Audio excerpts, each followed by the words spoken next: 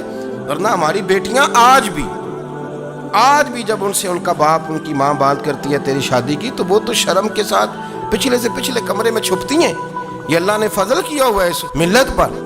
تو عرب کی لڑکی بڑی حیا والی ہوتی تھی، اس سے کوئی بات کرنی پڑتی تھی تو 20 دفعہ بات کی جاتی، پھر بھی وہ عورت چھپتی پھرتی تھی۔ حضرت عائشہ صدیقہ رضی اللہ تعالیٰ عنہ فرمانے لگیں میرے نبی پاک صلی اللہ علیہ وسلم عرب کی کواری لڑکیوں سے بھی زیادہ حیا کرنے والے۔ قاضی اعجاز مالکی نے، شیخ عبدالحق محدث دہلوی نے، دیگر بزرگ جو سیرت نگار گزرے، انہوں نے لکھا ہے کہ نبی پاک صلی اللہ علیہ وسلم کے اندر 100 مردوں سے زیادہ طاقت تھی، 100 مردوں سے زیادہ طاقت۔ اب جو بات کہنے لگا ہوں، جو نتیجہ دینے لگا ہوں، اس پر خاص توجہ آپ فرمائیں گے۔ ذرا فکری طور پر، نظریاتی طور پر ایک چیز کو سمجھیے۔ ہم سمجھتے ہیں کہ جوان لڑکا ہے جی جو مرضی کرے، عمر ہے جی۔ آپ ذرا بات پر غور کیجئے گا کہ حضور صلی اللہ علیہ وسلم میں طاقت 100 مردوں سے زیادہ ہے اور حیا کواری لڑکیوں سے بھی زیادہ ہے۔ ذرا اس بات کا تقابلی جائزہ کیجئے گا کہ طاقت 100 مرد سے زیادہ ہے لیکن حیا کواری لڑکی سے بھی زیادہ ہے۔ اس کا معنی یہ ہوا کہ جس ٹہنی کو پھل زیادہ لگ جاتے ہیں وہ جھکا کرتی۔ تو حیا تو حسن ہے، حیا تو آپ کو پاک صاف کرے گا، حیا تو آپ کو نرالا کرے گا، انوکھا کرے گا۔ وہ ہمارے ایک دانشور ہے، انہوں نے مضمون لکھا، کئی باتیں بڑی پسند آتی ہیں۔ وہ کہتے ہیں کہ میری اہلیہ، ان کو بھی کسی نے مس گائیڈ کر دیا تھا، حالانکہ اچھی خاتون ہے، کسی نے مس گائیڈ کر دیا۔ تو وہ بھی سماجی اور ویلفیئر، اور یہ خواتین کو شوق ہوتا نا بننے کا، تو وہ بھی سماج کے اندر اچھا مقام تلاش کرنے کے موڈ میں آ گئی۔ تو کئی ایک دن جانا تھا تو بڑی بن سنور کے میرے ساتھ وہ گاڑی میں بیٹھ گئی۔ تو میں گاڑی میں، عورتوں کو یہ بھی مسئلہ ہوتا ہے نا کہ ہماری تعریف کرو، تو کئی دفعہ بعد مردوں بیچاروں کو جھوٹ بولنا پڑتا ہے، تو زبردستی کراتی ہیں نا جی۔ تو اس میں گنجائش بھی دی ہے شریعت نے گنجائش دی ہے کہ کبھی بیوی کو راضی کرنے کے لیے خلاف واقعہ بات کرنی پڑے تو کر لینی چاہیے، تو وہ کراتی بھی ہیں۔ 3 موقع پر خلاف واقعہ بات کرنے کی اجازت ہے، واقعے کے خلاف بھی آپ بات کر سکتے ہیں۔ جنگ کے موقع پر 2 لوگوں کو صلح کرانے کے لیے اور بیوی کو راضی کرنے کے لیے کر لیں کوئی ایسی بات، بے شک اپنی طبیعت پہ جبر کر کے کر لیں، گنجائش ہے، اجازت ہے۔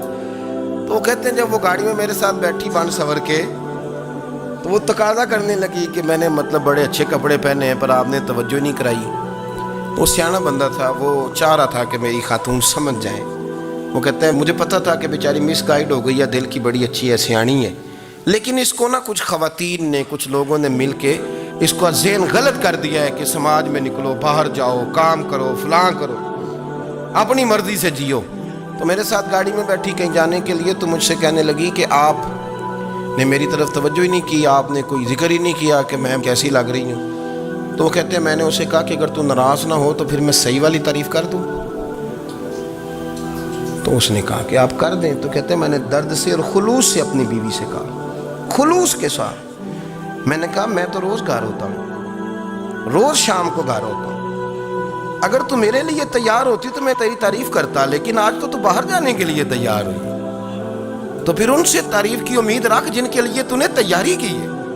میرے لیے تیاری کرتی تو میں تو ہر شام تیرے پاس ہوتا ہوں۔ کہتے وہ میرے لفظوں میں درد تھا تو وہ بھی رو پڑی، کہنے لگی آپ گاڑی روک دیں، مجھے باہر جا کے کسی کو راضی نہیں کرنا، میں نے اسے راضی کرنا ہے جس کو رب کریم نے میرا شوہر بنایا اور میرے لیے منتخب کیا ہے میرے ماں باپ کو، میں واپس لوٹتی ہوں۔ یہ ایک پہلو ہے سلگتا ہوں، اس کو سمجھا جائے۔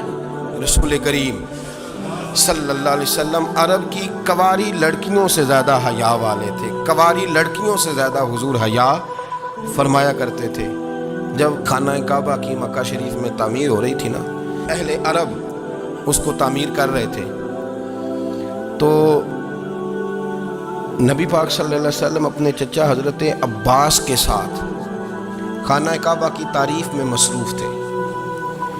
تو عرب کے لوگ چونکہ لمبا کرتا پہنتے تھے پیروں تک، تو نیچے اگر کسی وقت کوئی چیز نہیں بھی ہوتی تھی تو کسی کو وہ نظر نہیں آتی تھی، چونکہ پردہ رہتا تھا، لمبا کرتا پہنا ہوا ہوتا تھا.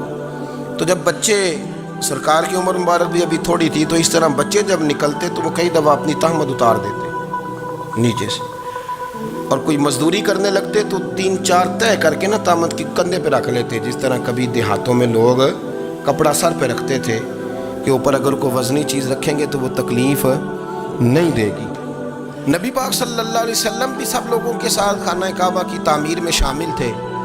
تو حضرت عباس رضی اللہ تعالیٰ عنہ نے کہا حضور سے، ابھی اعلان نبوت بھی نہیں فرمایا تھا، بھتیجے آپ بھی تہمت اتاریے، یہ صحیح مسلم میں حدیث موجود، اور اس کو کندھے پہ رکھ لیجیے، آپ اینٹیں اٹھا اٹھا کے لا رہے ہیں تو ذرا آپ کو تکلیف نہیں ہوگی.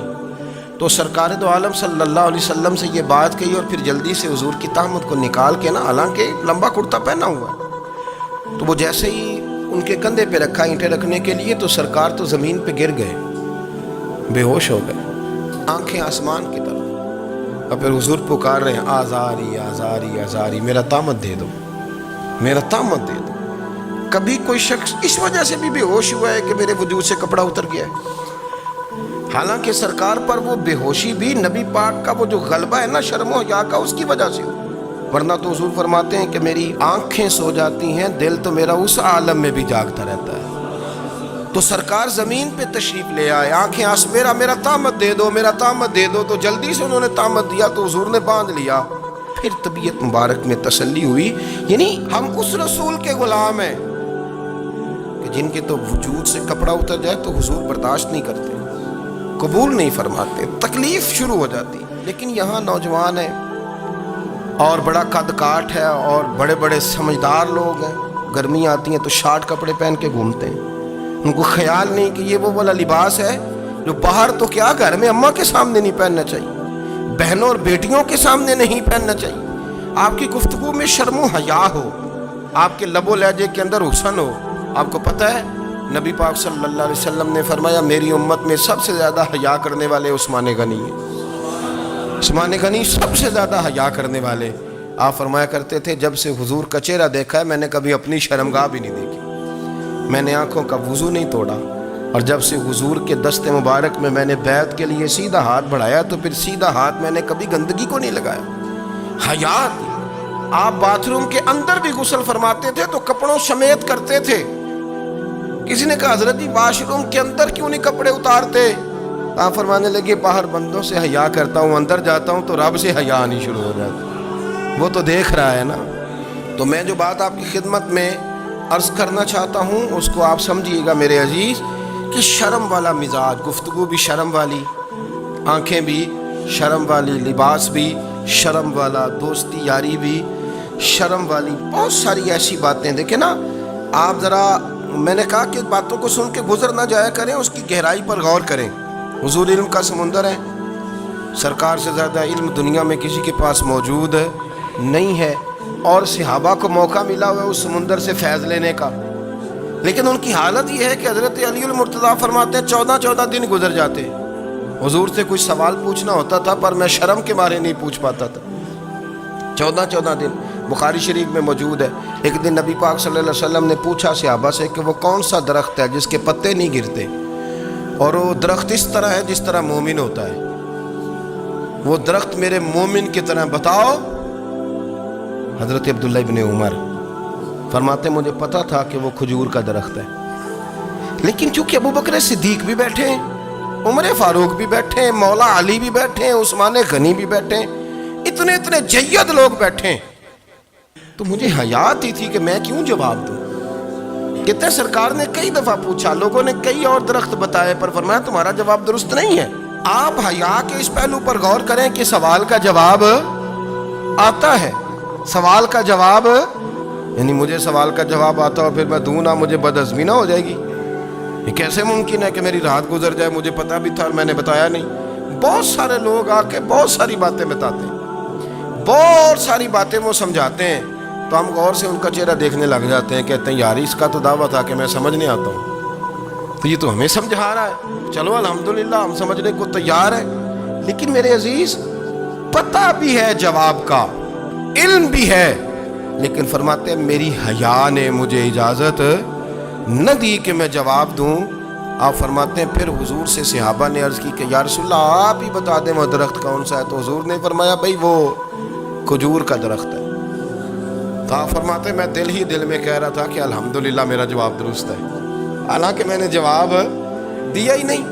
تو لفظوں میں حیا، جملوں میں حیا، آنکھوں میں حیا، اٹھنے میں حیا، بیٹھنے میں حیا، چلنے میں حیا ایک خوبصورت حسن ہے۔ اور نبی پاک صلی اللہ علیہ وسلم نے فرمایا جب تو بے حیا ہو جائے نا پھر تو آزاد ہے، پھر تو جو مرضی کا، پھر تو جو۔ اس لیے بزرگ جب کسی کو بے حیا کہتے تھے نا، اللہ اکبر، اور جب کسی کو کہتے تھے نا یہ بے حیا ہے تو لوگ سمجھتے تھے کہ ہلکی سی بات کر دی ہے، لیکن ان کا معنی یہ ہوتا تھا کہ بس بھائی اب اس کے ساتھ کوئی کلام کرنے کی ضرورت ہے، اس کو اب اصلاح کی ضرورت نہیں، یہ بے حیا ہے۔ کیا معنی کہ اب یہ جو اس کے دل میں آئے گا وہ کرے گا، جو اس کی طبیعت چاہے گی وہ کرے گا، اب یہ کسی پہلو بھی قابو آنے کو تیار بے حیا ہو گیا۔ بے حیائی بہت بڑا عیب ہے، اور جو لوگ کہتے ہیں کہ ہمیں بالکل آزادی ہونی چاہیے، ہمارا اپنا جسم ہے تو ہماری اپنی مرضی چلے گی۔ ایک وزیر صاحب ہیں، پتہ نہیں میں ان کو جانتا تو نہیں، انہوں نے سینٹ میں تقریر کی ہے، میں نے ان کی بات سنی ہے۔ اس نے کہا نہیں بھائی، جسم رب کا ہے تو مرضی بھی تو رب کریم کی چلے گی، اور مرضی بھی اللہ کی۔ یہ مجھے تھوڑا سا مسئلہ ہے جسم پر، کبھی کبھی مجھے کثرت سفر سے الرجی ہو جاتی ہے۔ میرے ساتھ لوگ نا دل سے پیار کرتے ہیں، شاید ہی کوئی اچھا ڈاکٹر ہو جس تک میرے سنگی مجھے لے کے نہ گئے ہوں، پر جسم اللہ کا ہے نا، مرضی بھی جب وہ چاہے گا صحت دے گا۔ کیوں کچے کاموں میں لوگ پڑ گئے، کیوں غلط لوگ سوچ میں پڑ جاتے ہیں، یہ اسی کا ہے۔ اور جب وہ چاہے گا، آپ اس بات کو اچھے طریقے سے سمجھ لیں کہ جو اپنی مرضی چوکوں چوراہوں میں کر رہے ہوتے ہیں نا، جو مرضی گاندمند، وہ جانور ہوتے ہیں، وہ جانور ہوتے ہیں جو نہ چونک دیکھتے ہیں، نہ گلی دیکھتے ہیں، نہ انہیں پتہ ہوتا ہے کہ جگہ کون سی ہے۔ وہ انسان، میں نے کہہ دیا جو میں نے کہنا تھا، میں نے کہہ دیا، وہ جانور ہوتے ہیں۔ اور جو کچھ انسان ہوتے ہیں نا، ان کے اندر کچھ نہ کچھ پھر شرم حیا بھی ہوتی ہے۔ وہ چوکوں چوراہوں میں وہ حرکتیں اور وہ کام نہیں کرتے جو جانور کرتے ہیں۔ ان کے لیے بڑے پردے ہوتے ہیں، ان کے لیے بڑی باتیں ہوتی ہیں، ان کے لیے بڑا کچھ ہوتا ہے۔ جو بالکل آزاد ہو جائے، کوئی پتہ نہ ہو کس وقت کیا کہنا ہے، کیا کرنا ہے، تو پھر وہ دائرہ انسانیت سے خارج ہو جاتا ہے۔ ہم آپ کو کیا دعوت دیں؟ آپ تو وہ باتیں کر رہے ہیں جو اسلام کا انسانیت کے حق میں بھی ٹھیک نہیں۔ آپ تو وہ والی باتیں کر رہے ہیں جن کا انسانیت بھی تقاضا نہیں کرتی کہ یہ باتیں ہونی چاہیے۔ لیکن ایک بات، میں تو جذباتی نہیں ہوتا، میں بڑے غور سے چیزوں کو دیکھتا ہوں، سنتا ہوں، اور نہ میں ان موسمی مینڈکوں کی۔ وہ مجھے عاتق صاحب کہنے لگے جی بڑے بڑے مولوی ایک بندے کے ساتھ بیٹھے ہوئے ہوتے تھے اور وہ روزے میں بڑے بڑے درس دیتا تھا، تو وہ بھی فلانی حرکتیں کر رہا ہے۔ تو میں نے کہا ہم نے تو پرانا کہا تھا کہ موسمی مینڈک ہے، تو پرانے کہہ رہے ہیں کہ اداکار ہے، تو وہ جہاں کاسٹ کریں گے وہاں وہ اداکاری کرے گا۔ آپ کسی مذہبی جگہ کر لیں تو وہاں کر لے گا، کہیں اور جگہ کریں گے تو ہم تو پرانا کہہ رہے ہیں۔ تو کسی کو کبھی سمجھ آتی ہے تو کسی کو کبھی اور جگہ جا کے سمجھ آتی ہے۔ ہم ان لوگوں سے پریشان نہیں ہوتے، کیوں؟ سن لیں، کوئی مایوسی نہیں، ان کے اندر جتنا زور ہے وہ لگائیں۔ یہ ملک بنا ہے رسول اللہ کے نام پہ، یہ اللہ نے تحفہ دیا ہے امت مسلمہ کو، یہ نبی پاک کے نام پہ بنا ہے، تو یہاں جھنڈا بھی وہی والا بلند ہونا ہے جو مدینے والے رسول کا جھنڈا ہے، اور یہاں وہی کام چلے گا جو نبی پاک نے بیان فرمایا۔ تو اس طرح کئی لوگ آتے ہیں، وہ شور شار کرتے ہیں، چلے جاتے ہیں۔ اتنے نہ پریشان ہوا کریں، بہت سارے لوگ تو بیچارے اس قابل بھی نہیں ہے کہ ان کا نام لیا جائے، مطلب اتنا ہم ان کو اہمیت دے دیں، ان کا ذکر کریں، ان کا نام لیں، ان کی بات کریں، وہ بیچارے اس قابل ہی نہیں ہے، مطلب سٹیٹس ہی نہیں ہے ہمارا، اتنے فارغ ہیں ہم کہ اب جو بندہ آئے گا کہانی چھیڑے گا تو ہم چھیڑ جائیں گے۔ اور بھائی اللہ کا فضل ہے الحمدللہ تعالی، لوگوں نے بڑا شور کیا، اور بڑے زمانے سے دنیا شور کر رہی ہے، پر اللہ کے گھر مسجدیں بھری ہوئی ہیں، مسجدیں بھری ہوئی ہیں۔ ہماری بیٹیاں پردے کرتی ہیں، پردے کو پسند کرتی ہیں، وہ حجاب میں رہتی ہیں، وہ سمجھتی ہیں کہ ہمارا اصل حسن کیا ہے۔ تو یہ پراپوگنڈا پرانا چلا آ رہا ہے، اس کا اللہ کے فضل سے امت مسلمہ پہ نہ کبھی اثر ہوا ہے اور نہ کبھی ہوگا انشاءاللہ۔ اللہ تعالی ہمیں حق پر استقامت عطا فرمائے۔